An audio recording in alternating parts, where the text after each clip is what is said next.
Бәріңізге сәлем. Сіздермен халық емі арнасы. Ішектің қызметі біздің денемізде өте маңызды рөл атқарады. Ол тағамды өңдейді және барлық қажетсіз қалдықтарды шығарады. Біздің денеміз үнемі әртүрлі қалдықтармен және токсиндермен бітеліп қалып жатады. Токсиндерді бейтараптандыру және барлық қоқысты кетіру үшін біздің тазарту органдарымыз тынымсыз жұмыс істейді. Бірақ кейде олар өз қызметін толық атқара алмайды. Соның салдарынан ішті қосымша тазарту қажет болады. Асқазан ішек жолдарының стандартты жұмысы барысында ішек қабырғаларында қалдықтардың бөлшектері қалуы мүмкін. Бұл нәжіс тастарының пайда болуына әкеледі. Ал ішекті қалай дұрыс тазартуға болады? Қытайда қандай әдістер қолданылады? Бейнені соңына дейін қараңыз, және біз осы сұрақтардың барлығына жауап береміз. Қытай медицинасының тиімді әдістері туралы егжей-тегжейлі айтып беретін боламын. Құрметті достар, каналымыздың дамуы үшін каналға тіркеліп, видеоға лайк басып, комментарий жазуды ұмытпаңыздар. Сіздердің кішкене ғана әрекеттеріңіз біздердің жаңа әрі пайдалы видеоларды шығаруға шабыттандырады. Ең көне Қытай медицинасы бүкіл әлемге танымал. Оның дәстүрлі әдістері ішекті тазартуда өте тиімді. Аспан асты елінің тұрғындары бала кезінен-ақ ішек жүйесі үшін ең сенімді және тиімді әдіс дұрыс өнімдерді қолдану арқылы денені тазарту екенін жақсы біледі. Шлактар дегеніміз не? Тамақтану адам өмірінің негізі. Бірақ біз қалай тамақтанамыз? Қандай тамақтарға артықшылық береміз? Әрине, бұл негізінен фастфуд, жартылай фабрикаттар, өңделген тамақтар, сонымен қатар тәттілер, майлар, қуырылған, тұзды және ысталған. Біздің көпшілігіміз бұған да көп көңіл бөле бермейміз. Ішімізде проблема басталғанға дейін. Нәтижесінде ішекте орналасатын көптеген улы заттар ағзаға сырттан енеді. Олар сондай-ақ ішінен де өндірілуі мүмкін. Мұның себебі ауыз судың сапасыздығы. Сонымен қатар экология, алкогольді үнемі тұтыну, темекі шегу, жұқпалы аурулар, отырықшы өмір салты болуы мүмкін. Осының бәріне тұрақты стрессті қосыңыз. Осылайша біздің негізгі сүзгіш органдарымыз ауыртпашылықты көтере алмайды. Нәтижесінде бүйрек, өт қабында құм мен тастар пайда болады. Сонымен қатар ішекте бүкіл тоқ ішекті бітеп тастайтын нәжіс тастары пайда болады. Организмнің ластану симптомдары. Іштің ыңғайсыздығы пайда болады. Мысалы, ісіну, ауырлық және толықтық, нәжістің бұзылуы, іш өту немесе іш қату. Таңертеңнен бастап шаршау, ашуланшақтық, ұйқысыздық, иммунитеттік төмендеуі, маусымдық вирустық ауруларға бейімділік. Терінің үнемі қышуы, шаш пен тырнақтың нашарлауы. Ал метаболизмнің бұзылуы семіздікке алып келеді. Егер ұқсас белгілер пайда болса, сіз дереу ішекті тазартуды бастауыңыз керек. Мұндай жағдайда сарапшылар іш жүргізетін дәрілерді және клизманың барлық түрлерін қолдануға кеңес бермейді. Олар жағымсыз салдарға әкелуі мүмкін. Мысалы, асқазан ішек жолдарының қабынуы сияқты.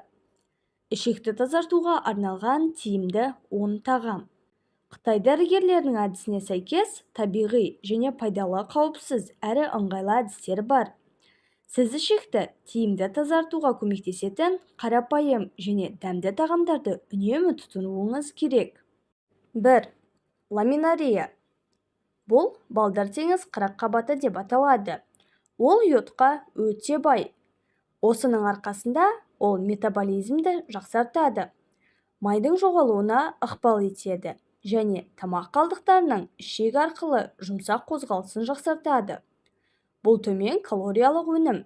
Сонымен қатар ауыр металдарды байланыстыратын және оларды денеден шығаратын қасиетке ие. Сонымен қатар ламинария қалқанша безін дұрыс жұмыс жасауын реттейді. Өйткені гипотереоз кезінде іш қату пайда болады. 2. Қоңыр күріш. Бұл қоңыр күріш ішекті жақсы тазалайды. Барлық құпия қоңыр күріш қабығында жатыр. Ұнтақталмаған күріш магний, калий, темір, мырыш, марганец, Б, Е дәрумендер сияқты дәрумендер мен микроэлементтерге бай. Мұндай күрішті үнемі қолдану иммунитетке және бүкіл денеге жағымды әсер етеді. Қоңыр күрішті пісіру үшін жуу керек, кейін суға 2 сағатқа салып қойыңыз. Қоңыр күріш тағамдарын аптасына 2 рет тұтынуға болады. Үшінші, алма. Алманың тазарту қасиеттері құрамындағы талшықтың көп мөлшеріне ерекше байланысты. Сондай-ақ ішекті тазарту үшін ең ерекше болып табылатын полисахарид пектинді атап өту керек. Ол ағзадан токсиндерді кетіруге қабілетті. Алмамен бірге ішекке енгеннен кейін пектин ісінеді және оның қасиеттері адсорбент ретінде көрінеді. Ол губка тәрізді барлық зиянды бактерияларды және ауыр металдардың тұздарын сіңіреді. Содан кейін оларды табиғи түрде денеден шығарады. Сондай-ақ алма денені жаман холестериннен тазартады. Іш қатудың алдын алады. Жедел тазарту үшін сізге 2 кг алма қажет.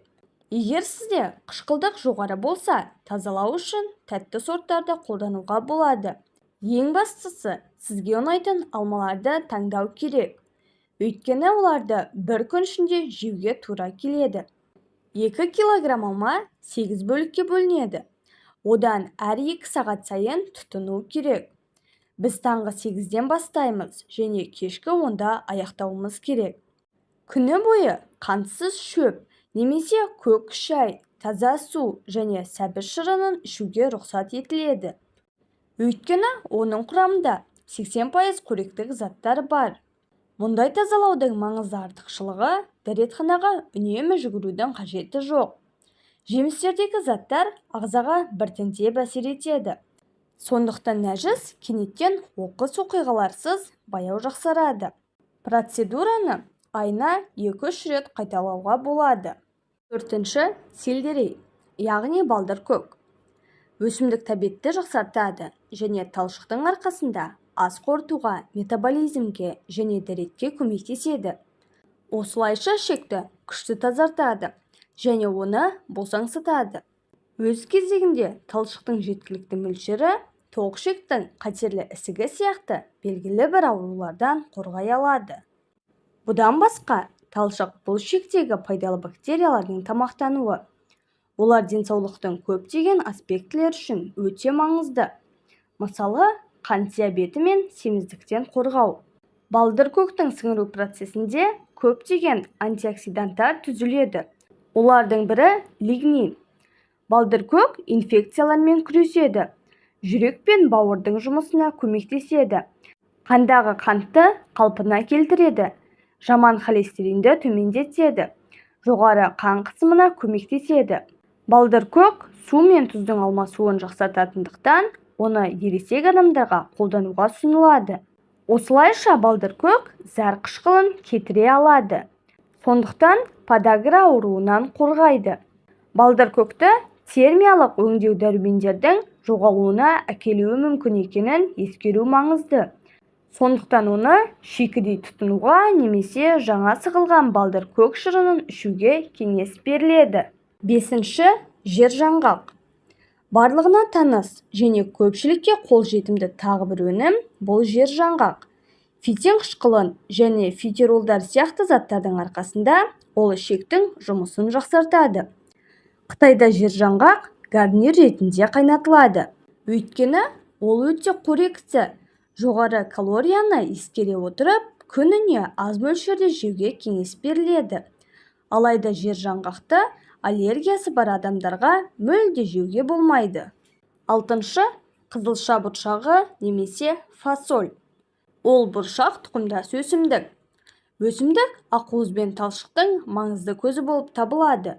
Қызыл бұршақтардың зәр-айдағыш әсері бар.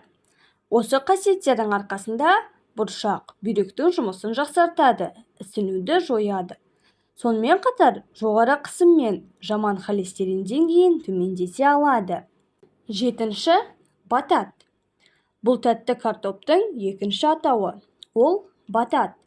Бұл ақуыздың, көмірсулардың, талшықтардың, С дәруменінің, калий мен кальцийдің тамаша көзі.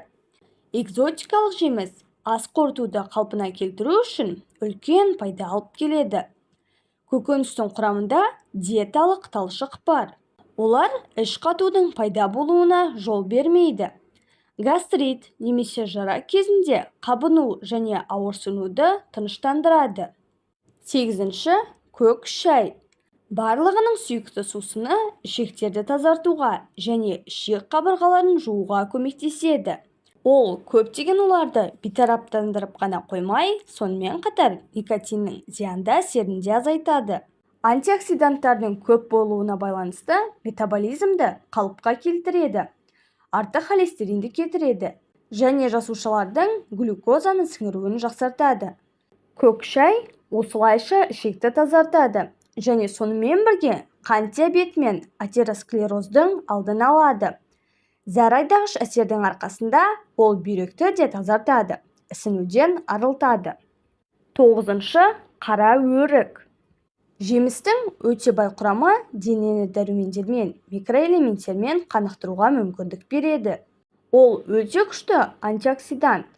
Жасушаларды бос радикалдардан арылтады. Әл-ауқатқа оң әсер береді. Оны іш қатудың алдын алу үшін де қолдануға болады. Қара өрік талшығы жұмсақ іш жүргізетін дәрі болып табылады. Асқазан, ішек жолдары арқылы тамақ кесектерінің өтуін жақсартады. Жұмсақ іш жүргізетін әсерге қол жеткізу үшін күніне 50 грамм қара өрік тұтыну жеткілікті. 10. Қызылша. Іш қатудың пайда болуы сирек емес. Себебі өт қабы мен бауырдың жұмысы қатты бұзылады. Бұл тамақтанудың бұзылуына, сондай-ақ алкогольді ішімдіктер мен темекі шегудің жиі қолдануына байланысты. Бұл жағдайда қызылша көмекке келеді. Ол бауырдың барлық заттардан тазаруына көмектеседі. Осылайша өт ағынын қалыпқа келтіреді. Ал бұл ас қорытудың жұмысын қалпына келтіруге мүмкіндік береді. Бүкіл ішекті қызылшамен тазарту оңай және тез өтуі керек. Ол үшін дәмді және жеңіл салат дайындаған жөн. Егер сіз ас қорыту жүйесін тұтастай ретке келтіргіңіз келсе, күн сайын қызылшаны жеп, іш қатудың алдын алу үшін қызылша шырынын ішіңіз. Осылайша нәжіс шығарудың табиғи процесін бастайсыз. Ұсынылатын доза күніне 50-100 граммнан аспауы тиіс. Құрметті көрермендер, осымен бүгінгі шығарылым аяқталды. Роликті соңына дейін көргеніңіз үшін алғысымыз шексіз. Бұл бейнені достарыңыз бен жақындарыңызбен бөлісіңіздер. Әрқашан ең пайдалы нәрселерден хабардар болу үшін арнамыздан алыстамаңыздар. Ардақты халқым, бәріміз бір болып қазақ арнасын дамытуға үлес қосайық. Сіздермен бірге болған Халық Емі арнасы. Ауырып ем іздегенше ауырмайтын жол іздейік.